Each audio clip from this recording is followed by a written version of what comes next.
Hello there! Welcome to the Pacific War Channel, the channel where we cover the complete history of the Asia-Pacific War from 1937 to 1945. 必须要团结一致，消灭日寇。不可以，明明人都是老的。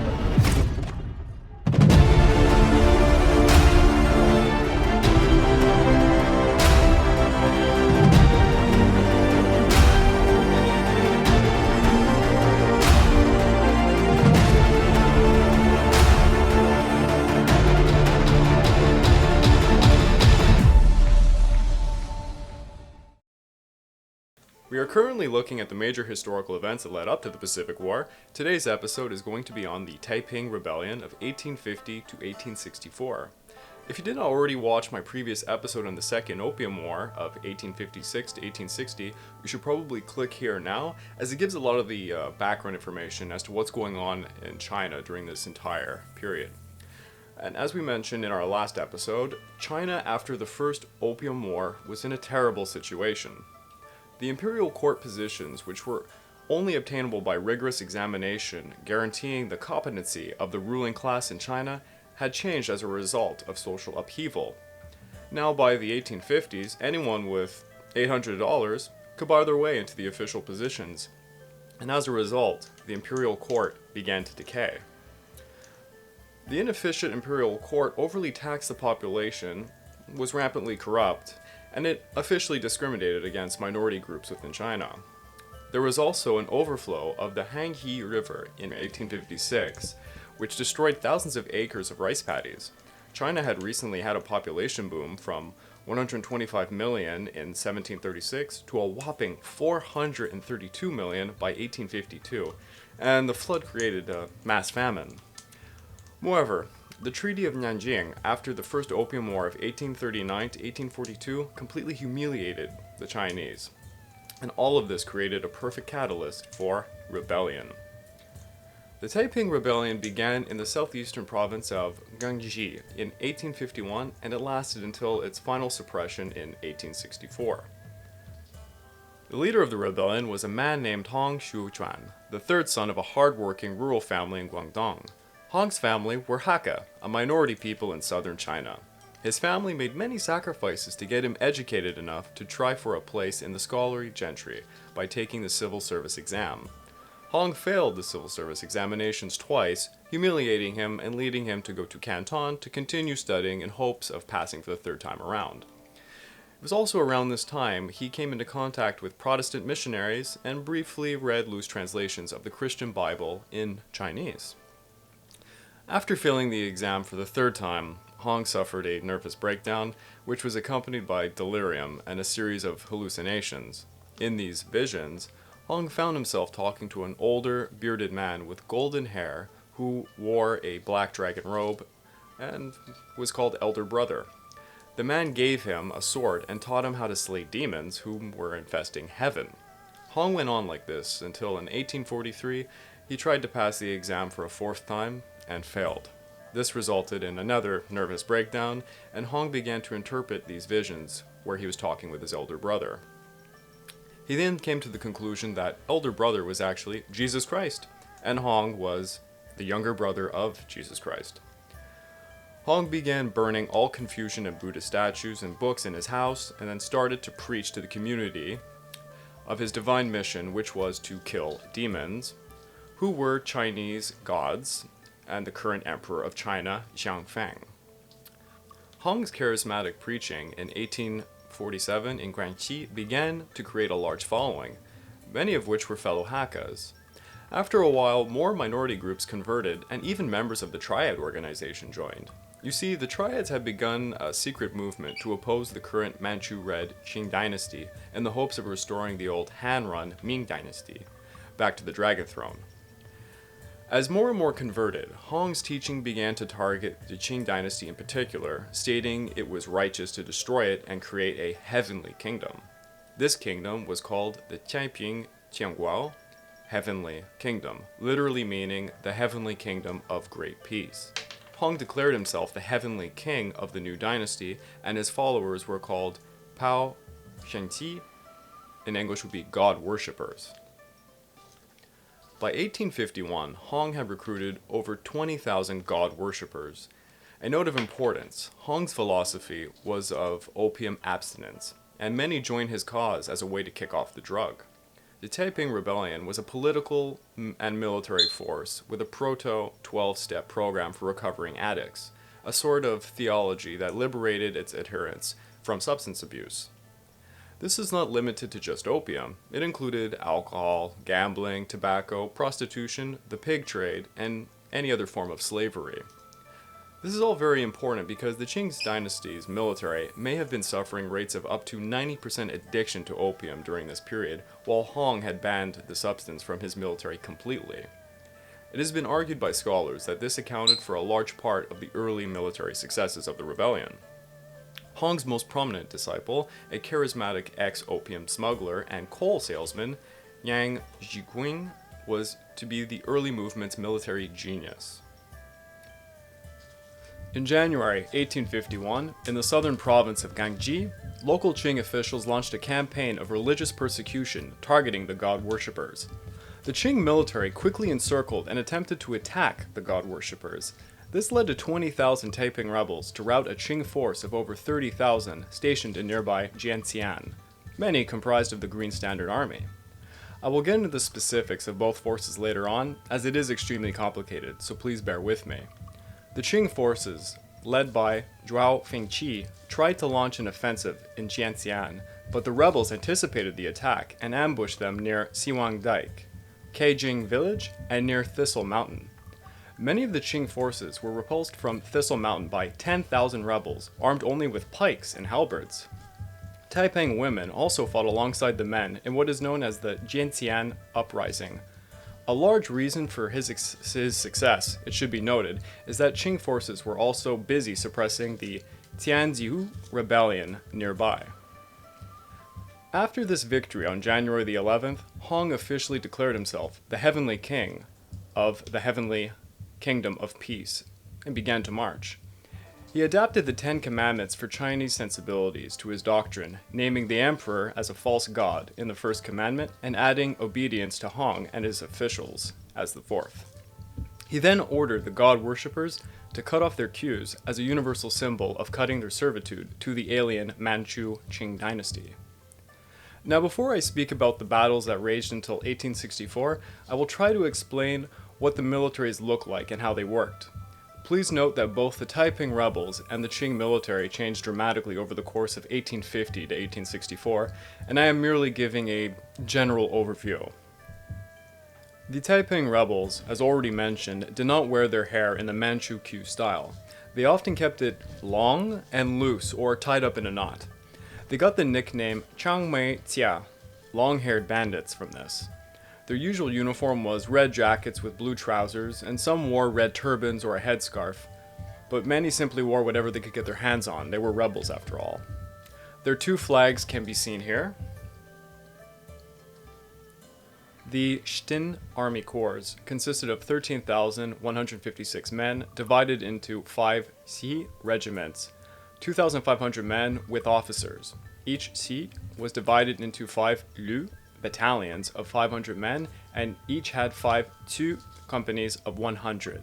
Each Tu had 5 Liang platoons of 25 men with a sergeant. A Liang was made up of 4 Wu squads of privates with a corporal. Now, the structure of the Taiping Heavenly Kingdom had Hong as King of Heaven. Underneath him was the South King, the East King, West King, North King, and Flank King, each with their respective control of over 100,000 people, including one army. Most of the kings died early into the rebellion in the mid-1850s and were replaced by princes who took up their respective regions. It is estimated that at their height, the Taiping rebels numbered over 2 million soldiers. Initially, women took up the frontline fighting, as I mentioned with the Battle of Jianxian, but there is zero evidence of women fighting after 1853. Men and women were rigidly segregated on active service, and the women served in the field mostly to dig trenches and construct earthworks. Interestingly, as late as 1858, 10,000 women were specifically garrisoned in the capital of Nanjing and drilled, although they don't seem to have been fighting in any battles. The majority of the military was armed with an 8 to 18 foot long spear and a knife or sword such as the Lui Diao. Sorry, that was very hard to pronounce. Some had bows, though archery was less common in southern China, and firearms were initially uncommon, comprised of matchlocks and jinjiaos. The jinjiao could be as long as 10 feet and was crewed by 2 to 5 men, fired usually upon a tripod or even a man's shoulder. Ouch, it really probably hurt. The shot weighed between 4 ounces to 2 pounds and had a range of 1,000 yards. By the 1860s, the Taipings acquired some Western firearms such as muskets and rifles. In the Battle of Qingpu in 1863, nearly one-third of the Taiping army held muskets or an Enfield 1853 rifle. All sorts of other weapons were usually like stink pots, handmade powder bags, or fireworks, whatever they could get their hands on. Now, the Qing Dynasty's military is a complex nightmare to explain for such a short episode. I'm going to try my best to summarize it. The Qing military consisted of approximately 3.4 million soldiers, which was fighting not only the Taiping Rebellion, but countless other rebellions all at the same time. There was also the Second Opium War going on, so let's not forget that. The army can be broken down into the 8 Banners Army, consisting of mostly Manchus, Mongolians. Roughly around 250,000, this was more of an imperial guard force that was stationed mostly near the Peking area. There was also the Green Standard Army, consisting almost entirely of Han Chinese, around 610,000 strong. They were the real military that was created because the 8 Banner Army was extremely inefficient at war. Now we have the Yung and Yunying armies, volunteers known as Young Braves, were organized because of the poor performance of the Green Standard Army. In the 1850s, the emperor commissioned numerous provincial officials to raise such units. These units ended up being more successful than the 8 Banner or Green Standard Army in the end. The main Yungyings consisted of Xiang militia, organized in Hunan by Tseng Gufan in 1853, so around 130,000 strong. The Hui military, organized in Anhui, which was about 70,000 people strong. And the Chu militia, organized in Xiuquan, was around 40,000 strong. There was also village militias, known in Chinese as Tuanlian, usually comprised of 200 to 500 men per small village and 2,000 per large village, ranged to be in the countless thousands, and fought for either the Imperials or the Taipings, depending on who was in the region.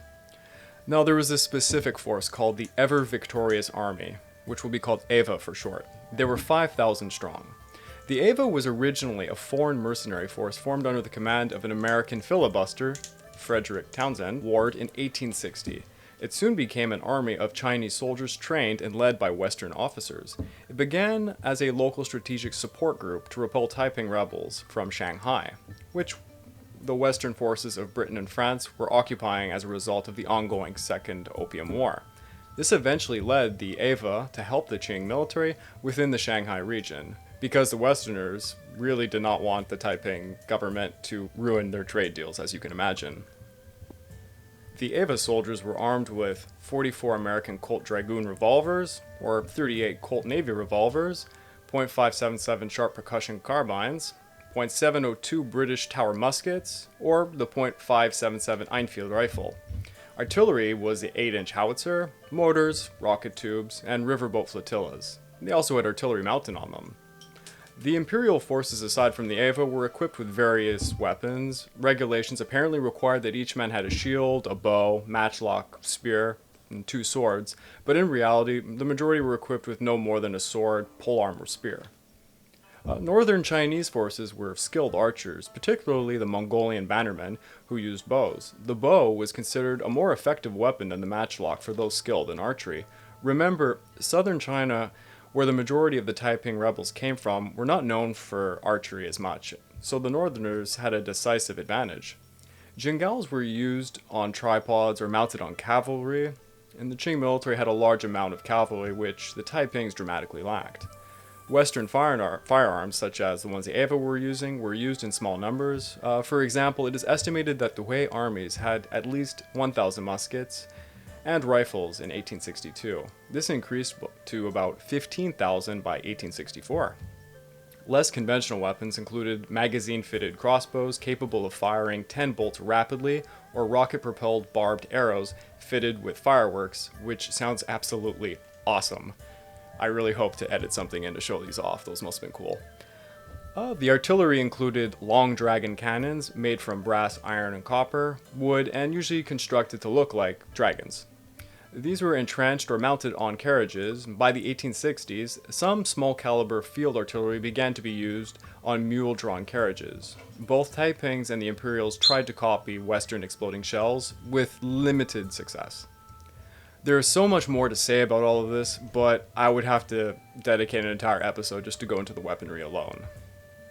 Alright, so now that you have somewhat of an understanding of what the armies look like, let's get to the actual rebellion again. After the Jintian uprising, the god worshippers abandoned their stronghold in the Thistle Mountain and began to march on Yungang. Now, they were around 60,000 strong. September the 24th, 1851, the Taipings took Yongyang fairly easily because of the numbers and the lack of coordination by the Qing forces. They established the north, south, west, east, and flank king system, a Taiping calendar, and other social reforms at this time. By 1852, the Taipings were driven out of Yongyang by the Qing military encirclement, in which they lost around 20% of their forces. They regroup and begin to march north towards the heavily fortified city of Changsha. There, they are ambushed along the way by Qing forces, losing over 10,000 men, but soon begin a siege on the city and dig tunnels to breach the walls. The West King, Xiao Zhongui, leading some of the forces, was trying to boost morale by waving a Taiping banner during the siege, and was shot by a Qing soldier defending the wall. Hong eventually calls off the siege in November 1852, and then continues to march north as his forces were already taking the surrounding region. You see, the Taiping strategy was to take city after city, but quickly abandon them. This was because the Qing military was constantly behind them, trying desperately to encircle them to halt their advances. By 1852, the South and West Qing both die in battle, but the Taiping army has now grown to possibly 500,000 strong. Next, they take Yaozhuo and seize over 5,000 boats, which they use to sail up the Yangtze River. They came up to the strongly walled and massively guarded city of Wuchang, which is the modern-day Wuhan for your information, which is quite a present issue, as this is COVID. They send troops north to seize the two wealthy towns of Hanyang and Hankou in December. Once these are captured, they construct an enormous floating bridge with boats to cross the Yangtze so that they can attack Wuchang on the other side, where it has weaker walls. Again, the Taipings dig tunnels into the city, but the defenders create sunken listening posts to pinpoint where they are digging and counter-tunnel to attack them. Eventually, the civilian population in Wuchang joined the Taiping cause, as their homes were already being destroyed and they have little to lose at this point. On January the 12th, 1853, Hong's forces blow open the gates and massacre every Manchu soldier they find, on the grounds that they are demons. Hong imposes the death penalty on the moneylenders and corrupt officials, and thus wins the peasants over to his cause. It was common in all of these major city battles for the Taipings to spare the civilians and kill the proclaimed demons in order to secure more peasants to recruit for the army. The siege of Anqing was next, and it fell in a similar fashion to Wuchang. The major city of Nanjing was now open to attack. With a force of 750,000 men now, the Taipings reached Nanjing on March the 6th, 1853. The city is guarded by 20,000 eight-banner forces and 40,000 Green Standard Army forces. For over 2 weeks, the Taipings tunneled beneath the city walls in order to plant explosives and managed to blow up a large hole in the wall. The Taipings flood into the imperial city on March the 20th, reaching the home of the Manchu garrison. The eight bannermen defend against the Taiping human wave attack. This is an infantry tactic where the attacker makes a frontal assault, unprotected with a dense formation, trying to overrun and overwhelm the defender in melee combat. The idea is to sweep the enemy with sheer weight and momentum.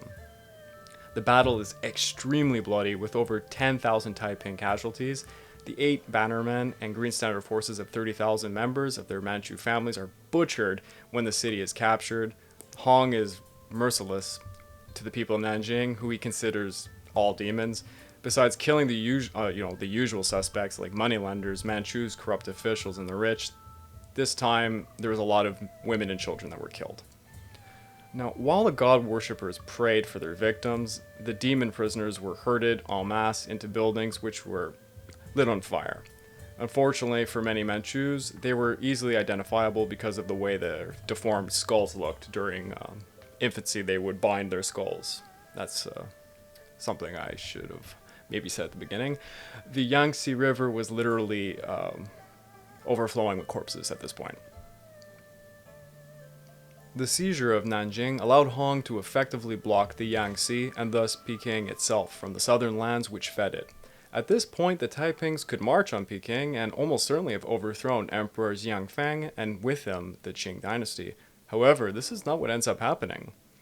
Hong entered Nanjing on March the 30th, 1853, apparently carried on a golden litter and accompanied by over 36 women of great beauty riding horses and carrying yellow parasols.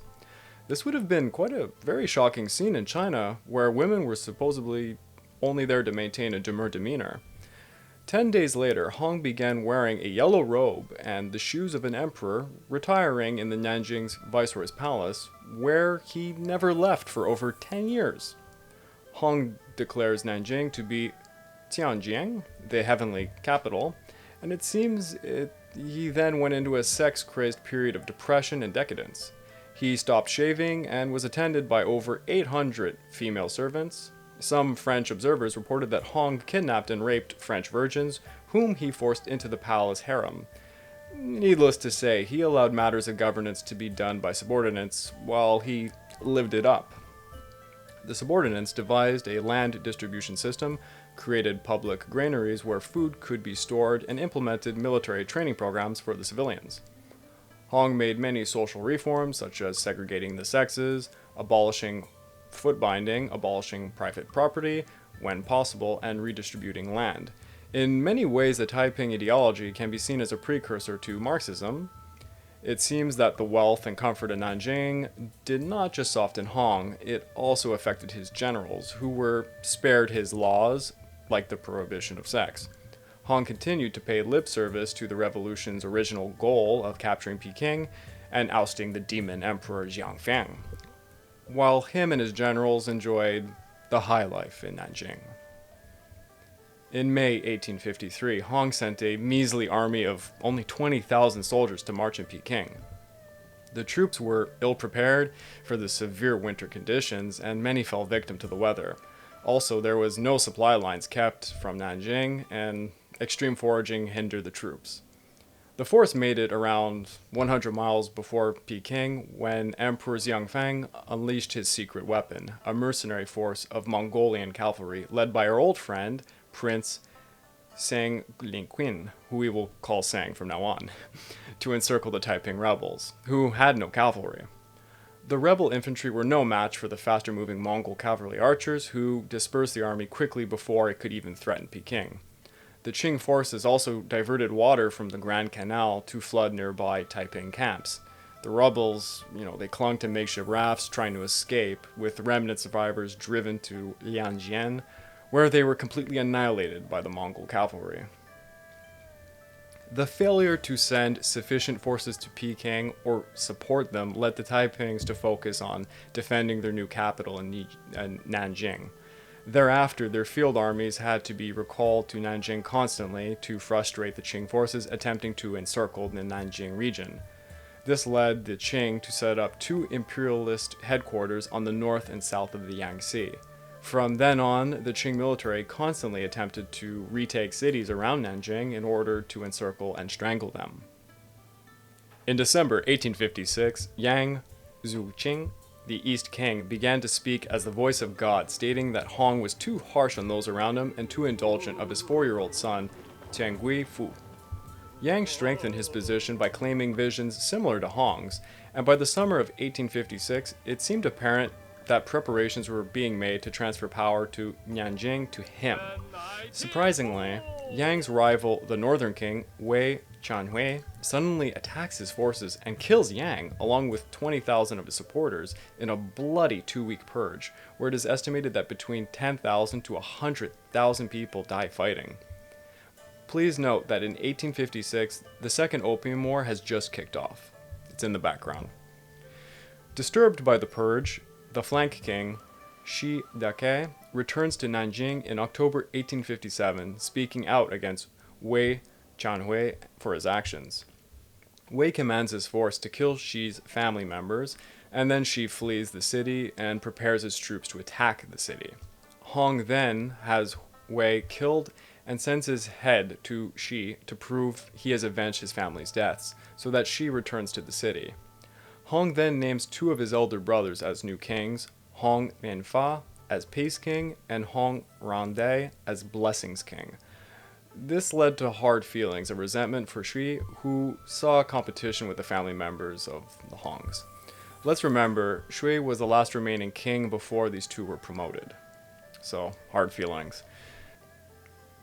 In 1858, a Qing army attempts a siege on Nanjing with over 200,000 troops, but they are routed by Li Xiuquan's forces by May 1860, and the Qing lose a devastating 60,000 men.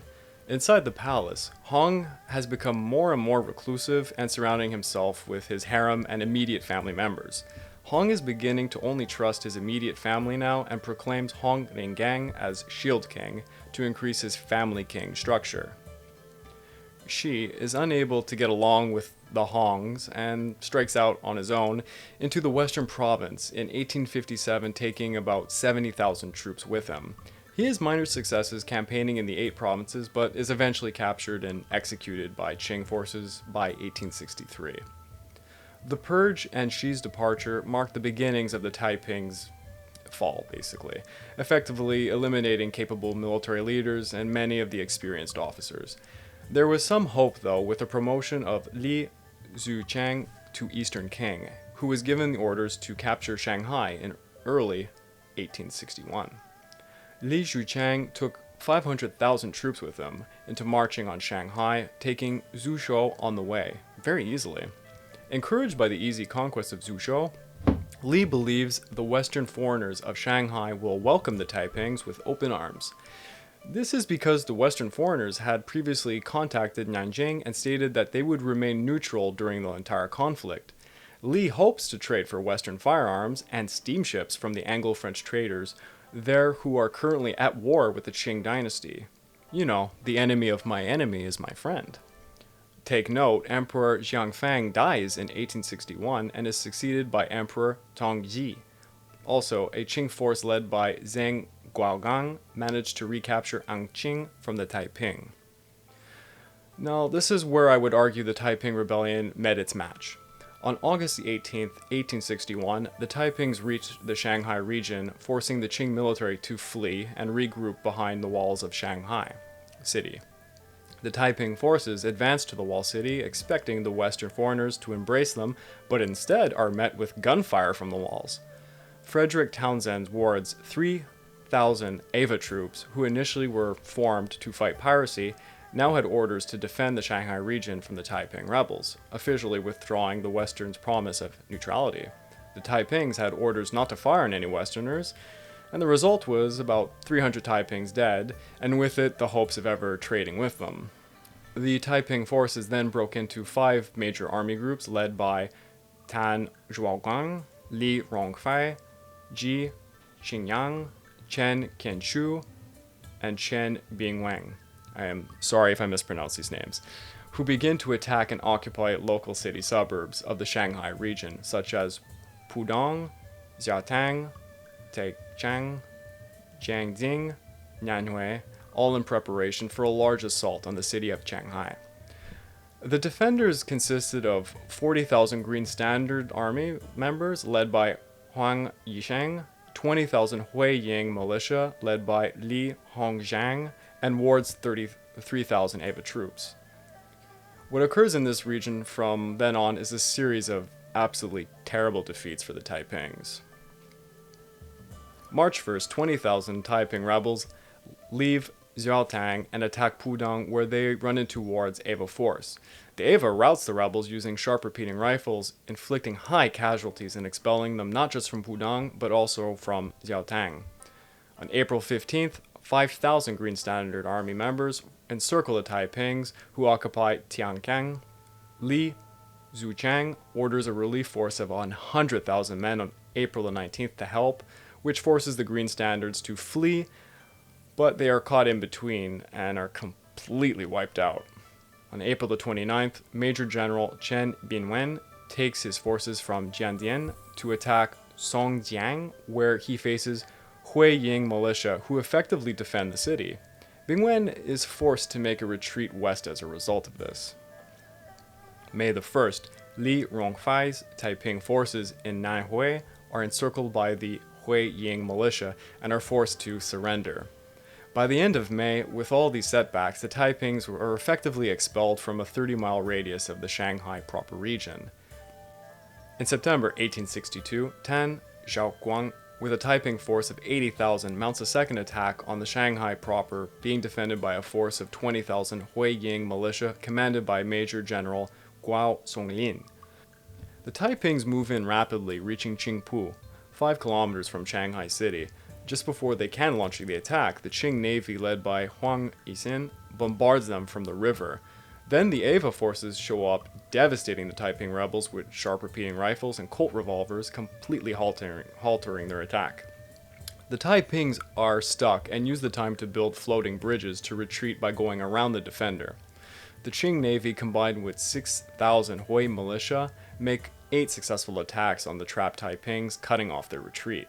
The Hui militia break through the line of Taiping and massacre over 30,000 of them. The remaining Taiping forces under General Guo Yangguan and General Tan flee to Sushuo, where they try to fortify and defend it. The Hui Ying militia, along with the Eva forces, successfully attack them over 4 times, and the Taipings lose Sushuo. Ward and his Ava forces attacked the Taipings in Zixi on September the 20th, 1862.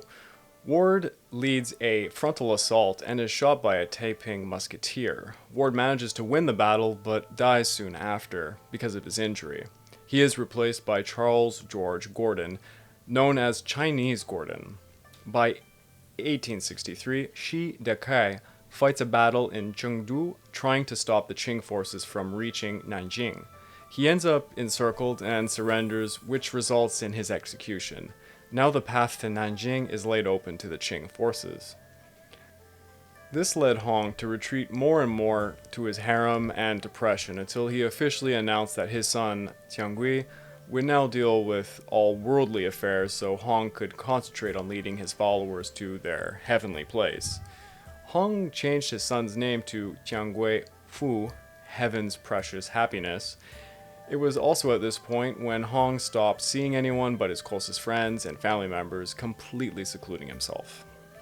As a result of their major victories, the Qing military reorganizes their command to Zheng Guofan, Zhuo Xuantang, and Li Hongjiang, who are ordered to retake Nanjing. The Ava are restricted to their Shanghai territory, but also defend port cities such as Ningbo, where on May the 10th, they eradicate Taiping forces attempting to occupy it. Popular opinion of the Taipings begin to turn as the Chinese peasants begin to join the Hui Ying militia and drive Taiping rebels out of their villages. The peasants, as a result of the Shanghai expedition, had their farms depleted, and the constant marches and counter-marches were hindering harvests. At this time, the Taiping forces were now underfed, ridden with disease, and left stranded without proper winter garments during a particularly rough winter. Nanjing region became a battleground, and the Qing forces were encircling them. 1863, Zheng Guofan, Zheng Guozhan, and Zhu Hongjiang lead a combined Jiang militia force of over 500,000 men to march in Nanjing. These forces, similar to the Wei militia, are a standing army group created by Zheng Guofan, originating in Hunan province. They consist of villager militia groups and many ex-Taiping rebels. It is during this upcoming battle, the Third Battle of Nanjing, where this is a clear-cut battle of modern arms versus primitive. The Jing militia forces had many Western arms, and reportedly the first Chinese-made bolt-action rifle, albeit just a few. The Taipings were disease-ridden, starving, and relying on melee weapons with fewer firearms at this point. The Jiang militia take the suburbs of Nanjing battle after battle as the Qing Navy under Admiral Peng Yulin takes Guochun and other key river areas. By the late 1863, Nanjing was effectively under siege, and they began to starve. On December the 20th, 1863, Li Xiuquan urges Hong to abandon Nanjing and flee. Hong rejects this plea and takes command again after such a long period of seclusion. Hong declares that anyone who disobeys him is thus disobeying with God and would be executed. The effect is disastrous, and the Taiping army results in a massive discontent. The soldiers are not happy. This leads over 200,000 soldiers to surrender before the siege phase, and before a major battle could even take place. In February, the Tianbao castle sitting on the Purple Mountain surrenders to Xian forces, which allows Zhang Guoquan to deploy troops on the vulnerable gates of Nanjing. On March the 24th, Zhang Guoquan orders his men to make an attack on Nanjing using wall-climbing ladders, but the Taipings manage to beat them down. The Xian then take a page out of the Taiping siege book and begin to dig tunnels at Chuaoyang, Shan's, and Jinchuan gates. The Taipings counter-tunnel, but the Xian are able to use mines to explode portions of the wall at this point. Now, on June the 1st, 1864, Hong dies. As a result of mass starvation of Nanjing, Hong told the people that God was protecting them by scattering manna weeds around the grounds, as he had once done for the children of Israel. According to his son, Jiang Guifu, Hong ate manna weeds growing outside the palace that made him ill, and he died. According to Li Xiuquan, Hong committed suicide by poisoning himself. Hong's body was wrapped in the emperor's yellow shroud and buried without a coffin, which was the Taiping's method. It was announced to the people that Hong, the heavenly king, had gone to heaven to request from God to send an army to help the Taipings defend Nanjing. Jiang Guifei, his son, is pronounced heavenly king, and Li Xiuquan is now in full command of the military and political affairs. Unfortunately, this is far too late to even matter. On July the 3rd, 1864, Jibao Castle on the Purple Mountain falls to the Xian forces, which allows them to set up an artillery to bombard the city. The effect was heavy casualties on the Taipings, who tried desperately to fight in the tunnels and above while being bombarded. Li Xiuquan gets desperate and he orders a small force to break out of Nanjing at night in an attempt to sabotage the tunnels. The tunnelers, realizing they were being attacked, detonated the mines under the Taiping Gate, which breaks the wall, killing hundreds of people within the city. 60,000 Xiang soldiers then rush into the city from the opening, while the Taiping defenders struggle to hold them back. They fight street to street in a bloody melee, while Xiang forces at Shen's and Xiaojiang Gate use ladders to climb up the wall to link up with the forces. With the fall of the remaining gates of Nanjing, Li runs to the Viceroy Palace to rescue Jiang Guifei. Li's force is attacked by General Chen Xi's Xiang force, and Li is forced to flee to the Qingliang mountain.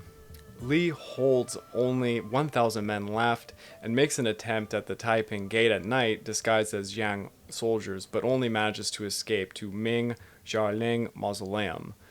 The only reason Li and his men were able to get to the mausoleum was because the Xiang army at this point was full-scale looting of Nanjing and too busy to pay attention. The massive looting lasted until July the 26th, when the city was literally lit on fire. On July the 30th, the Xiang forces find the body of Hong.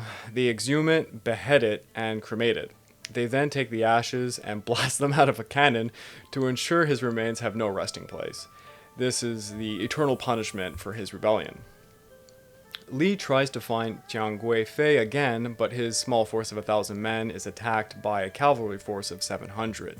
This results in a large-scale carnage, and many Taiping commanders are taken prisoner. Li himself is captured near the Square Mountain on July 28th, when his horse collapses on him. He is forced to write down his confessions, and then he is executed. Jiang Guifei and Hong Rigan managed to escape with around 1,000 followers and get as far as Xichang Jiangji. Many Taiping forces attempt to rally together in northern Zhejiang to find Jiang Guifei and continue his rebellion. Unfortunately, Jiang Guifei is captured by Zhang Guofan, his cavalry units. Xiuquan Fei was executed on November the 18th, 1864. The remnants of Taiping forces attempt to hold out, but were eradicated by 1871 in regions such as Jiangxi and Fujian. Estimates are unreliable, but it is said that a total of 10 million troops have been involved in the Taiping Rebellion. Over 600 cities changed hands time and time again during 15 years of combat. Over 20 to 30 million people are believed to have died, with some districts losing 40 to 80% of their population. The Taiping Rebellion was thus the bloodiest conflict in world history until the Second World War. Let that sink in a little bit. If you're a Western audience member, you're most likely never even heard of this event, and it is only overshadowed by World War II's death toll. So let us just summarize everything that we have just learnt. What caused the Taiping's defeat? In a military sense, it was the failure to take advantage of the Qing's preoccupation with the Second Opium War and march on Peking with a substantial force after taking Nanjing. If Hong had sent a real force in Peking instead of 20,000 men and left Nanjing like he did so many other cities, he could have taken Peking as his heavenly kingdom. The Qing would have been forced further north and the Taipings would have had most likely toppled their entire government. Instead, he continuously sent piecemeal armies out of Nanjing while secluding himself within the city. It was a real possibility that the Taipings overthrew the Qing Dynasty. The Taiping Rebellion was one rebellion amongst many others going on at the time. There was the Nian Rebellion of 1853 to 1868, the Panthay Rebellion of 1855 to 1873, the Dungan Revolt of 1862 to 1877, all alongside the Second Opium War of 1856 to 1860. It goes without saying, the Qing Dynasty was really vulnerable in this time. So after all this, what does this have to do with the Pacific War of 1937 to 1945, you might be asking? The Taiping Rebellion was a major inspiration for Sun Yat-sen and Mao Zedong, who would go on to perform their own rebellions. Sun Yat-sen overthrew the Qing Dynasty during the Xinhai Revolution of 1911, leading the way for China's first republic. Mao Zedong also took inspiration from the Taiping Rebellion when he fought Chiang Kai-shek's Nationalist Party during the Chinese Civil War of 1927 to 1950. The Taiping Rebellion, among many other rebellions in the 19th century China, opened the door to revolution, and this is a major reason for the fractured China we see during the Pacific War.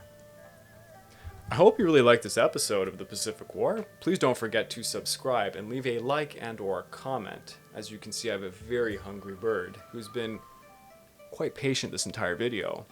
Join us next time where we are finally going to talk about something outside of China, and that will be the Meiji Restoration of Japan, beginning with its grand opening to the world.